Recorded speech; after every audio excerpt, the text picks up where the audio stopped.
Төрийн албаны мэргэжлийн шалгалтанд орох иргэдийг бүртгэх ажиллагаа 2 дахь өдрөө явагдаж байна.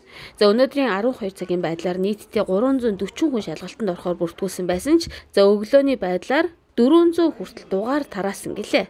За гэсэн ч дугаар аваагүй иргэд олон байлаа. За бүртгүүлсэн байдлаас харахад аймгийн татварын хилцээс зарлаж байгаа Мөрөн сумын татварын байцаагч, мөн Улаан тайгын тусгай хамгаалалттай газрын болон Хатгалын тусгай хамгаалалттай газрын байгаль орчны байцаагч, мөн аймгийн шүүхээс зарлагдаж байгаа шүүхийн нарийн бичгийн дарга зэрэг ажлын байранд харьцангуй олон иргэн бүртгүүлсэн байна.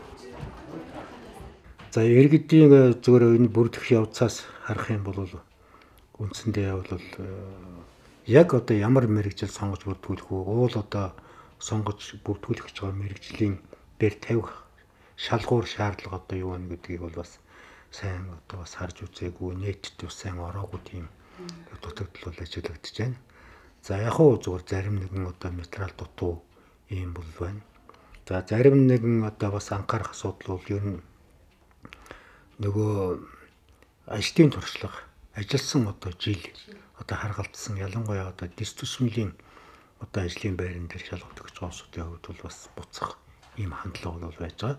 Зөв ер нь цаанаасаа бид ер нь төрийн албаны зөвлөлт баримталж байгаа бол туслах төсмөлийн одоо ажлын байран дээр тавигдах ажлын туршлагыг аль болох одоо залуучууд хандаж ажилласан жил одоо харгалзахгүйгээр одоо тавьж гэсэн явдал бол энэ шалгалтанд одоо орох иргэдийн тоог бол олшруулж байгаа юм бол байна.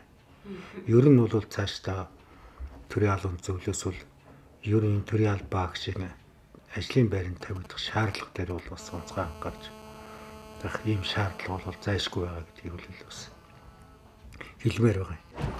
За шалгалтанд оролцогчдод хууль уншиж тестэн дээр өндөр оноо авч ихний байранд зогсдогч тухайн ажлын байран дээр очихоор өмнө нь ажиллаж байгаагүй болохоор ажлын туршлага дутаж байна гэсэн шүүмжлэл ирдэг гэж байна. За өнгөрсөн удаагийн шалгалтанд 496 хүн орж 29 тэнцсэн. Энэ бол харьцангуй бага тоог гэдгийг хэлж байгаа юм. За ер нь шалгалтанд орж байгаа иргэд бэлтгэл муу, хуулиа уншихгүй маш чамлалттай байгааг ч нуухгүй байна.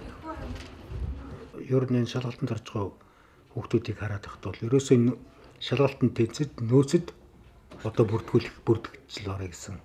За 100 тонны одоо хүүхд бол ер нь одоо нэгээр зогсож тухайн ажлын байран дээр яг одоо штэ ажлыг ажилтаа бол гэсэн юм зорилгоор байж байгаа.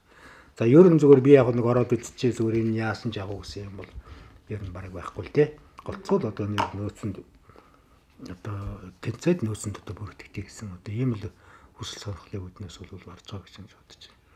За ер нь урд өмнөх одоо өмнөх шалгалт яваарах бол үнэхээр манай залуучууд бол юм уншихгүй боломжтой.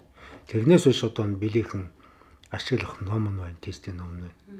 Тэндээс 90 гэдэг нь тодорхой юм тийм ээ. Тэгэд бол үндсэндээ бол заятайхан сууж байгаад нэг хэд хоног үндсэндээ сайн бэлтгэж бол тэнцсмээр байхгүй. Тэнцэхгүй байх гэдэг бол ерөөсөө юм уншихгүй байна, юм харахгүй байна. Энтэй л болоод тийм учраас би одоо энэ сургууль төгсөөд шинээр ирж байгаа. Тэгээ төрийн албыг хашиг гэж энэ шалгалтанд орох гэж байгаа. Одоо манай залуучууд бол ерөөсөө юм л уншаа хэрэгтэй. Юм уншаагүй ээжэж одоо тэгэл ороод тэнцэхгүй уншдаг. Тэгээд тэр нь бол одоо өөрсдөө нэр сүрэнч гэсэн таарах нь шүү дээ, тийм ээ. Юм л. За бүртгэл өнөөдрийн 17 цагаар дуусах болно. Шалгалтанд оролцогчдод цаг хатуу баримтлах шаардлагатайг анхааруулж байгаамаа.